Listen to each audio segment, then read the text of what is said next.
বিসমিল্লাহির রহমানির রহিম। বিশ্ব আধ্যাত্মিক জ্ঞান সঞ্চার দরবার শরীফের প্রতিষ্ঠাতা আমার মুর্শিদ কেবলা গাউসুল আজম শামীম আলী চিশতির দরবার হইতে আমি শাহ আলম আপনাদের সকলকে জানাই আন্তরিক শুভেচ্ছা ও অভিনন্দন। আমার মুর্শিদ কেবলা গাউসুল আজম শামীম আলী চিশতির দরবার হইতে আবারও কিছু আলোচনা নিয়ে আপনাদের সামনে হাজির হইলাম। আশা করি সকলে ভালো আছেন এবং সকলেই মনোযোগ সহকারী এবং ধৈর্য সহকারী শুরু থেকে শেষ পর্যন্ত সম্পূর্ণ আলোচনাটি শুনুন। আমি যে আলোচনাটি নিয়ে আপনাদের সামনে হাজির হইলাম সেই আলোচনাটি হলেন বন্ড পীর ও পাগলা কুকুর হতে সাবধান। তাই সকলেই মনোযোগ সহকারী এবং ধৈর্য সহকারী শুরু থেকে শেষ পর্যন্ত সম্পূর্ণ আলোচনাটি শুনুন। শুরুতেই বিশ্বের সকল স্তরে লোকদের উদ্দেশ্য করে বলছি, আমার লক্ষ্য আমার মুর্শিদ কেবলা গাউসুল আজম শামীম আলী চিশতির লেখা গ্রন্থের বিষয়বস্তু আপনাদের সামনে উপস্থাপনা করা, যাতে আপনারা সকলেই হাকিকত জানতে পারেন, বুঝতে পারেন এবং হাকিকতের জ্ঞান নিতে পারেন। আমি যে আলোচনাটি নিয়ে আপনাদের সামনে হাজির হইলাম, এই আলোচনাটি আপনাদের জন্য অনেক গুরুত্বপূর্ণ। এই আলোচনার মাধ্যমে আপনারা সকলেই জানতে পারবেন বন্ড পীর ও পাগলা কুকুর হতে কেন সাবধান করা হয়েছে। তাই সকলেই মনোযোগ সহকারী এবং ধৈর্য সহকারী শুরু থেকে শেষ পর্যন্ত সম্পূর্ণ আলোচনাটি শুনুন। বাংলাদেশে আজকাল পীরের সংখ্যা যেন হঠাৎ করেই বেড়ে গেছে। চারদিকে চোখ মেললেই দেখা যায় নামের আগে পীর, হুজুর কিংবা আলমা যোগ করে অনেকে নিজেকে আধ্যাত্মিক নেতা বলে দাবি করেছেন। কিন্তু প্রশ্ন হলো, এই সংখ্যা বৃদ্ধির মাঝে কতজন আছেন যাদের হৃদয় সত্যিকারী রুহানিয়াতের আলো জ্বলে? কজন বহন করেছেন ফয়েজে নববীর ধারাবাহিকতা? আর কজন আছেন যারা আত্মশুদ্ধির কঠিন পথ নিজে হেঁটে অন্যকে আল্লাহর দিকে নিতে পারেন? পীর হওয়া মানে কেবল আসনে বসা নয়, এটি একটা রুহানিয়াত আমানত, এক স্বর্গীয় ভার যা আল্লাহ তাআলা শুধু তার নির্বাচিত প্রিয় বান্দাদের অন্তরে অর্পণ করেন। বাহ্যিক পোশাক, অনুসারীর সংখ্যা কিংবা মাজার বা খানকা দিয়ে পীরত্বের বিচার হয় না। এ হয় অন্তরের আলো ও ফয়েজের প্রবাহ দিয়ে।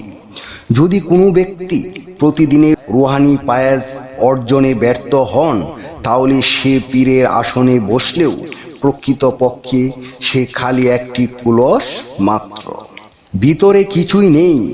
আধ্যাত্মিক পরিভাষায় তিনি সেই ব্যক্তি যার মধ্যে ফানাফিল্লাহ ও বাকাবিল্লার সত্য উপলব্ধি ঘটেছে, যিনি আত্মা ও হৃদয়ের গভীরে আল্লাহর প্রেমে ধ্বংস হয়ে আবার তার সত্তার আলোই স্থায়ী হয়েছেন। একজন প্রকৃত পীরের কিছু বৈশিষ্ট্য থাকে যা কখনো ঢেকে রাখা যায় না।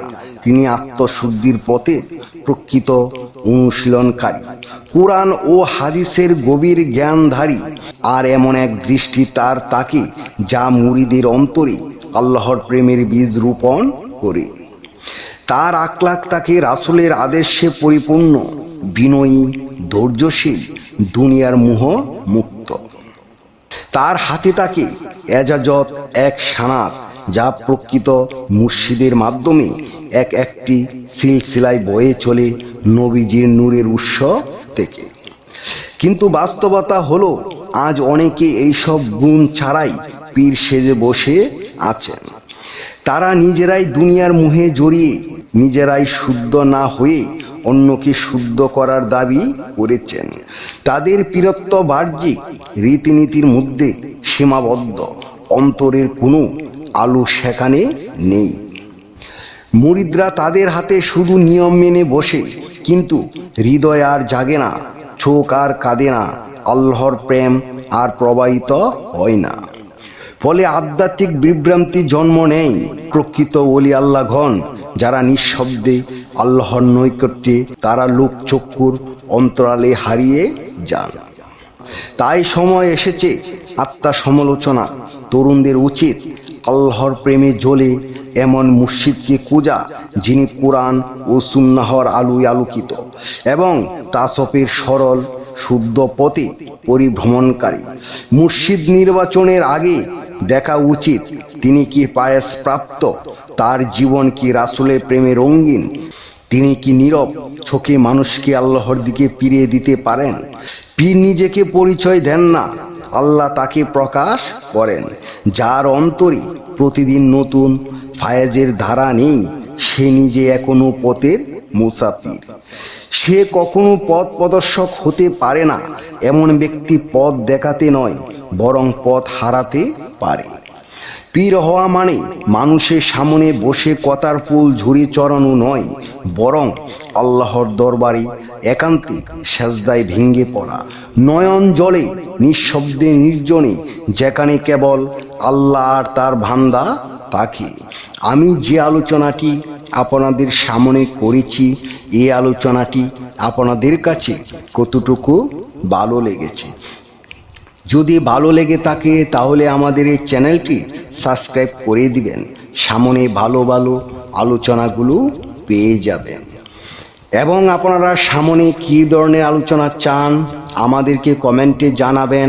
আমরা চেষ্টা করিব আপনাদের পছন্দ মতো আলোচনা নিয়ে আসতে।